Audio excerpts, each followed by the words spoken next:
Hi friends, welcome to our. இன்றைக்கி நான் dish பார்க்க சூப்பரான ஒரு ரெஃப்ரெஷிங்கான புதினா ரசம் தாங்க பார்க்க போகிறோம். அதுக்கு ஜாரில் பூண்டு, ஜீரகம், மிளகு ஆட் பண்ணிக்கலாங்க. ஒரு பழுத்த தக்காளி, சின்ன வெங்காயம் ஆட் பண்ணிக்கலாம். அப்புறம் ஒரு கைப்பிடி புதினா ஆட் பண்ணிடலாங்க. இப்போ இதை நம்ம அரைச்சி எடுத்துகிட்டு வந்துடலாம். பேனில் நல்லா எண்ணெய் ஹீட் ஆகிடுச்சு. இப்போ நம்ம வடகம் ஆட் பண்ணிக்கலாங்க. கொஞ்சமாக கருவேப்பிலை, 2 வரமிளகா ஆட் பண்ணிக்கலாம். இப்போ நம்ம அரைச்ச பேஸ்ட் ஆட் பண்ணிடலாங்க. மஞ்சள் பொடி ஆட் பண்ணிடலாங்க. கொஞ்சமாக உப்பு ஆட் பண்ணிடலாம். பெருங்காயத்தூள் ஆட் பண்ணிடலாம்.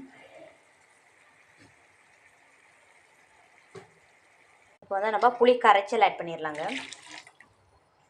கொஞ்சமாக சக்கரை ஆட் பண்ணிடலாங்க. பாருங்கள் ஃப்ரெண்ட்ஸ், நுர பொங்கி வருது. இப்போ நம்ம மல்லித்தலை ஆட் பண்ணிடலாம். வாசனைக்கு, மூளைக்கு புத்துணர்ச்சி தரும்